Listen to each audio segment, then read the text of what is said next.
sifat yang seterusnya, sifat yang ke-13, iaitulah al-kalam.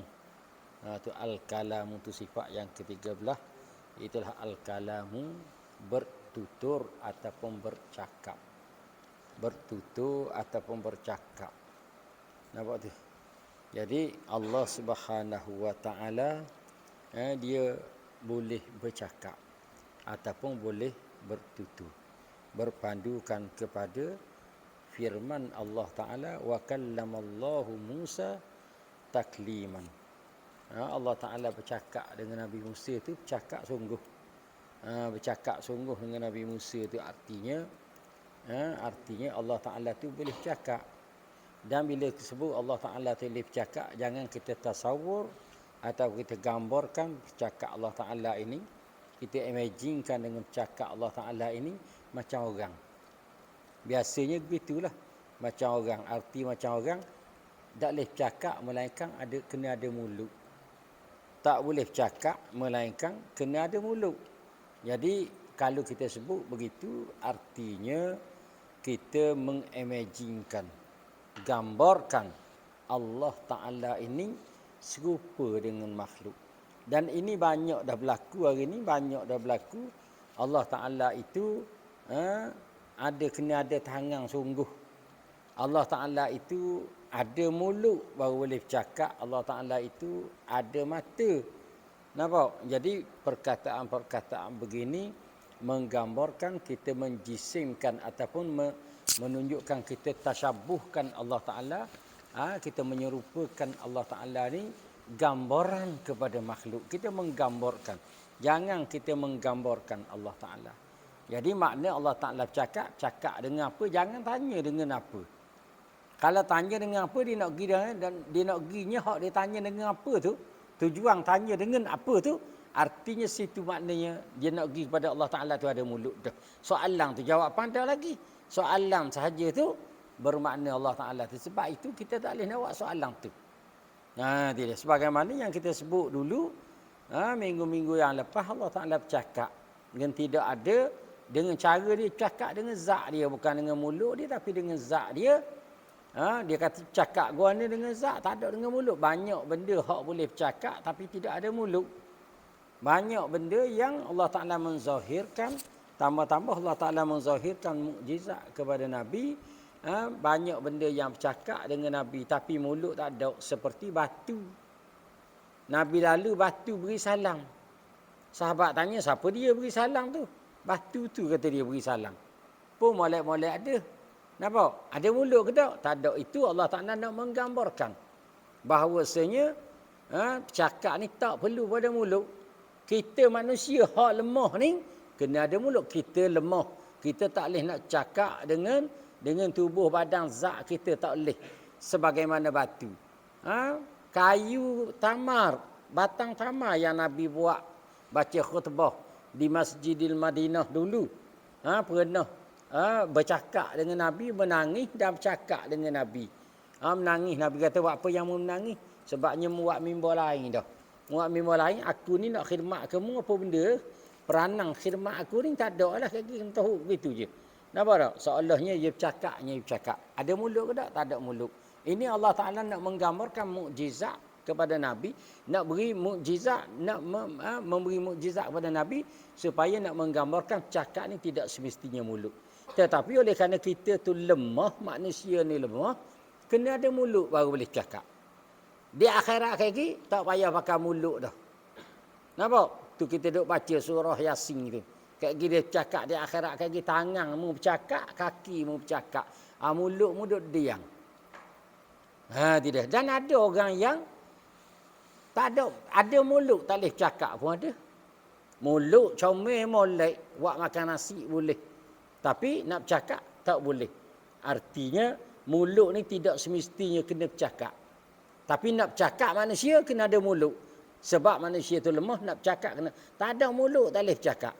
Tapi kalau ada mulut, tidak semestinya boleh bercakap. Dan mulut alat buat bercakap, tetapi tidak semestinya bercakap. Ada mulut tak boleh cakap. Ke tak ada orang ada mulut tapi mesti kena boleh cakap ada. Tak ada. Ada juga orang yang ada mulut macam orang bisu dan sebagainya, Tak boleh bercakap. Kita pergi kepada Allah Ta'ala, jangan kita gambarkan Allah Ta'ala ini lemah macam manusia juga, mesti kena ada mulut. Allah Ta'ala buat satu benda, mesti kena buat dengan tangan, kena ada tangan. Itu kita gambarkan. Kita menggambarkan kepada makhluk tu lemah. Tidak.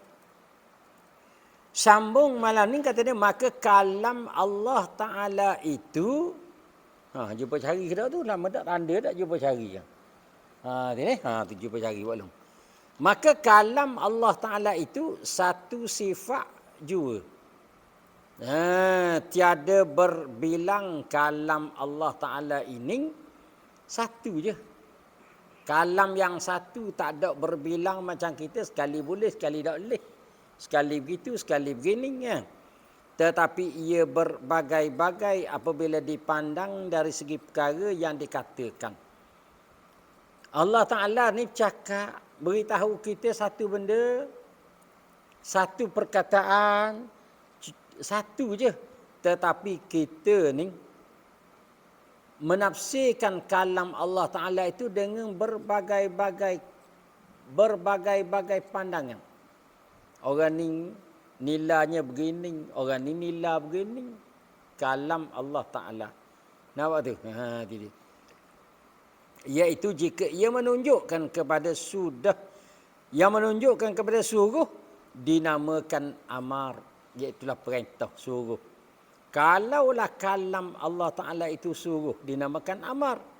Seperti tuntutan mengerjakan puasa.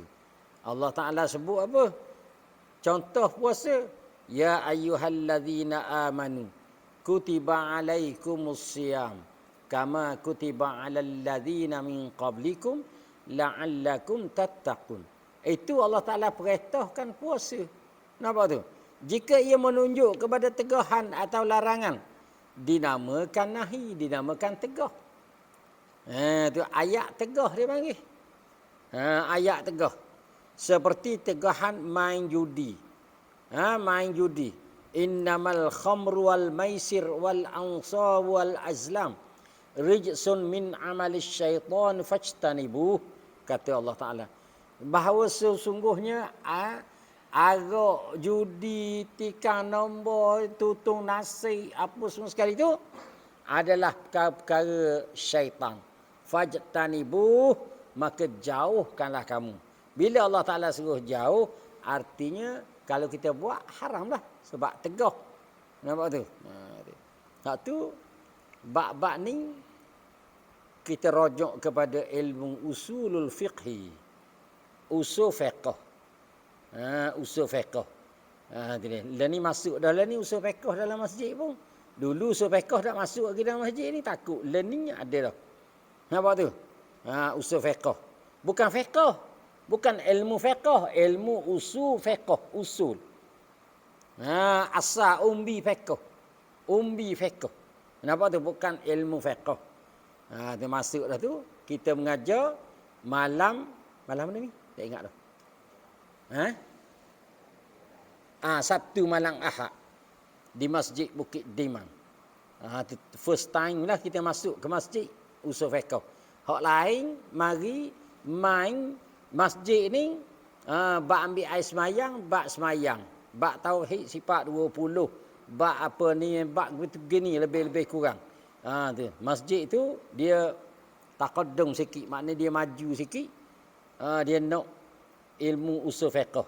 Siapa dia nak join, silakan. Nak join pakai online boleh, nak join pakai berdepan boleh. Tapi mengaji ni hak depan tu dia boleh, dia punya tu 90%, nak banding dengan hak yang online ni 10% je. Online 10%, hak ni 90%. Banyak nampak tu. Kitab dia, kita baca kitab Waraqat.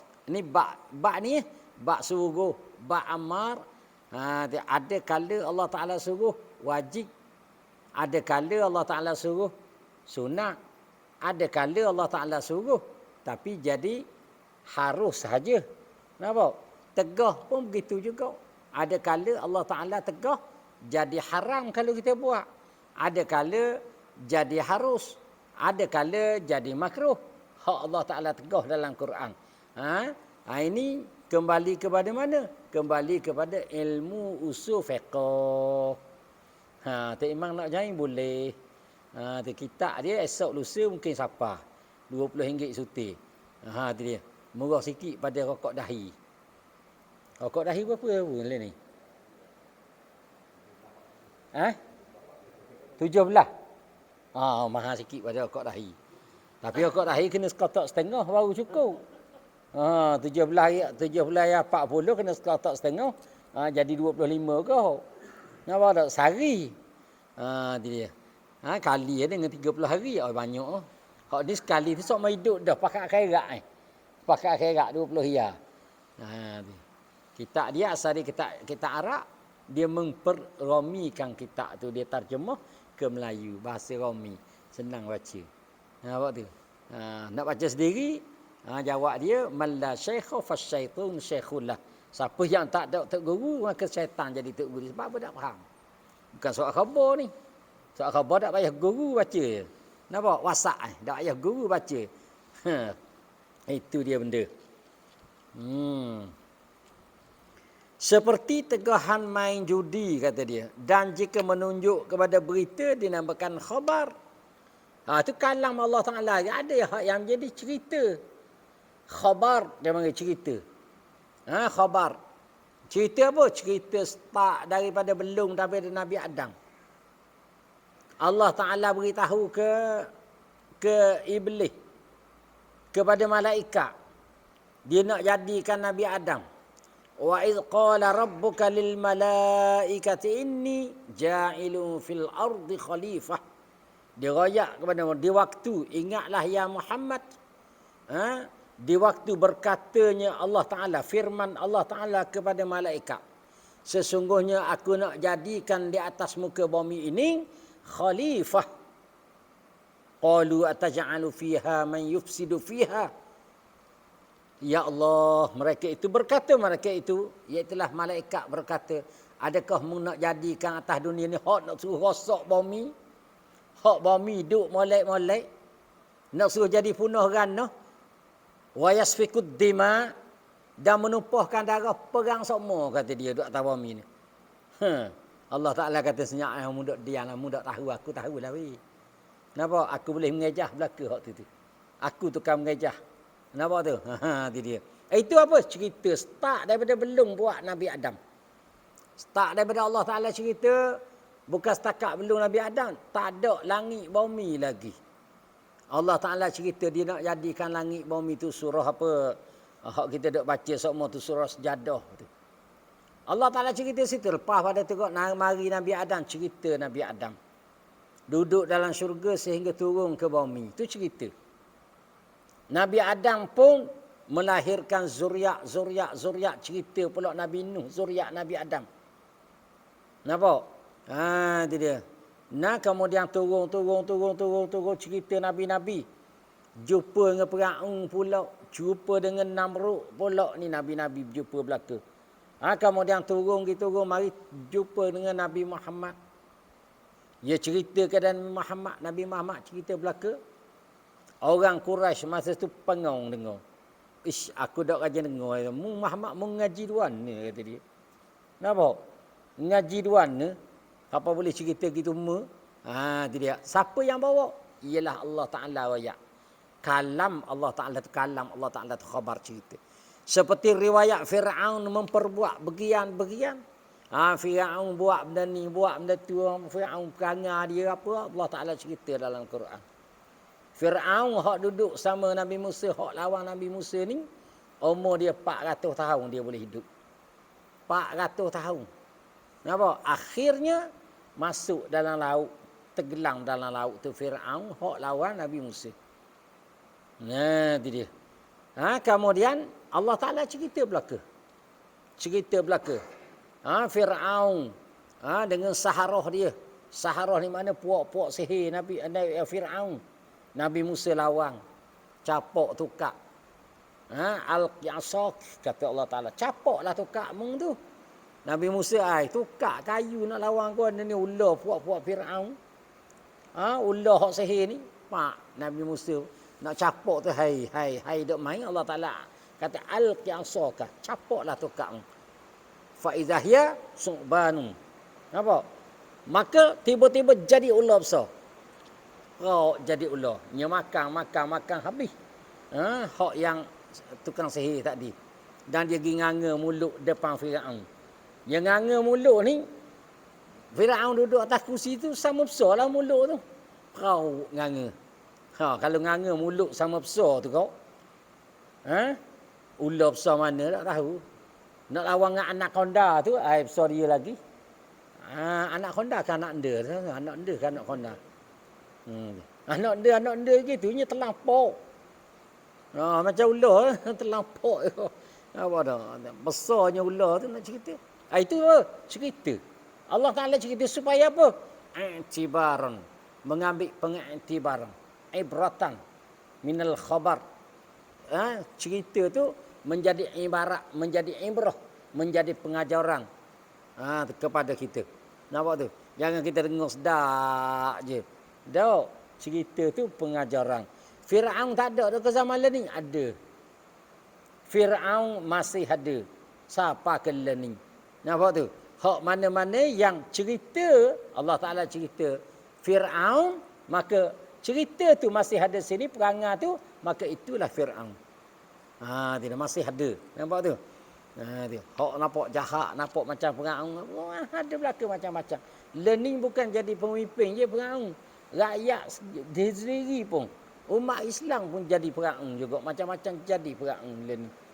Nampak tak? Cakap ikut dang. Cakap Allahu Akbar berat-beratnya. Ya Allah cakap. Nampak? Cakap tu nak menunjukkan bahawa dia tu Tuhan. Bercakap hari ni nak menunjukkan dia tu Tuhan. Betul-betul. Maka ini Firaun. Firaun dia mengaku Tuhan. Ana rabbukumul a'la. Aku ni Tuhanmu yang tinggi, kata Firaun. Dia aku ni Tuhanmu. Nak pergi mana kau lagi? Dia royak ke Nabi Musa, dia royak kepada Saharah. Saharah ni maknanya tukang-tukang sihir dia. Dia kata aku ni Tuhanmu dah. Jangan ikutlah. Sebab tukang sihir dia kata aku nak beriman dengan Tuhan Nabi Musa. Amanna bi Rabbi Musa. Kami nak beriman dengan Tuhan Nabi Musa. Firaun kata aku ni Tuhan besar. Ana rabbukumul a'la. Aku Tuhan kamu yang maha tinggi, kata dia. Nampak tu? Firaun dia sebut gitu kat mulut. Kita lagi pun banyak dah sebut. Cuma sebut komen-komen kat Facebook. Allahu Akbar. Berat-berat lah ni. Jangan main-main ni. Itu Firaun. Firaun tak percaya, tak pergi kepada Tuhan tu Firaun. Tu. Banjir besar mana pun tak ambuh ambil iktibar rasam. Semata-mata bencana alam. Banjir besar mana? Dulu masa 2004 tu tsunami. Tubik kenyataan dalam teori bercakap. Siapa yang mengatakan bahawa tsunami ini bala daripada Tuhan, boleh kita ambil tindakan. Kerana bukan bala, ini adalah bencana alam. Perkara biasa. Tu dia. Kan sedak je bubuh tu. Dak berang apa panggil? Cakap lagu tu. Nampak tu? Jika menunjukkan kepada janji baik, dinamakan wa'dun. Dalam Quran ni, wa'dun, janji baik. Seperti orang yang taat dapat balasan syurga. Tu hak Allah Ta'ala, dia royaklah begini, pak masuk syurga, kata dia. Nampak? Itu janjian yang baik. Orang panggil wa'dun. Dan jika menunjukkan kepada ugutan, Allah Ta'ala Allah Ta'ala nak menakutkan kita, dinamakan wa'id, iaitulah janji yang balasan seksa. Janji, kalau kitab lama dia panggil janji jahat. Wa'dun, janji baik. Wa'idun, janji jahat. Janji apa? Janji balasan seksa di dalam neraka. Kalau Allah Ta'ala sebut kata, orang ni sekian fi jahannam, masuk dalam neraka jahannam, itu janjian balasan seksa. Itu dia. Sebab ada ugutan. Hak ugutan ni lah orang duk cakap lah ni, syurga ni tak ada. Syurga tu ada, neraka tak ada. Nampak? Neraka tak ada. Sebab neraka ni Allah Ta'ala ugu je. Dia tak faham berkenaan dengan wa'id. Nampak? Tak faham berkenaan dengan wa'id. Dia kata Allah Ta'ala ugu je. Bukan benda sungguh pun. Nak suruh takut dia kata dia. Nak suruh kita ni buat baik lah ke takut nak buat jahat. Jadi Allah Ta'ala ugu lah. Ugu saja je macam ayah lah. Ugu anak. Daknya piak. Akan hamuak ni kan kau piak ni kan aku piak. Daknya piak setabuk. Kata dia. Dia buat baik ikut akal. Nampak tu? Tu banyak tu. Dan banyak dah menular hari ni. Hak benda ni, perkataan ni. Tu. Allah Ta'ala ugu dia nyewak sungguh weh. Nyewak sungguh. Dia sedia sungguh neraka. Nyapak sungguh neraka. Tu dia. Orang semayang pun Allah Ta'ala ugu. Wailul lil musallin. Tu. Neraka wil kepada orang yang semayang. Jangan main-main. Baik tak semayang kata dia. Baik ke mana? Tak semayang ke teruk. Semayang neraka wil. Tak semayang ke sangat. Nampak tak? Dia. Dah buat ni ustaz. Baca ke ayat tu perhabis. Saya baca separuh tu. Nak ayat ni. Nak ayat ugu ya. Nampak tu. Seperti orang yang menderhaka itu dibalas dengan azab. Orang yang derhaka Allah Ta'ala balas dengan azab. Tu apa? Allah Ta'ala raya. Allah Ta'ala bercakap dah dalam apa ni orang panggil dah dalam Quran. Tu Allah Ta'ala bercakap dah. Ada Allah Ta'ala raya. Benda baik. Syurga. Tu dah. Lahumul jannas. Allah Ta'ala kata lahumul jannah. Bagi mereka itu syurga.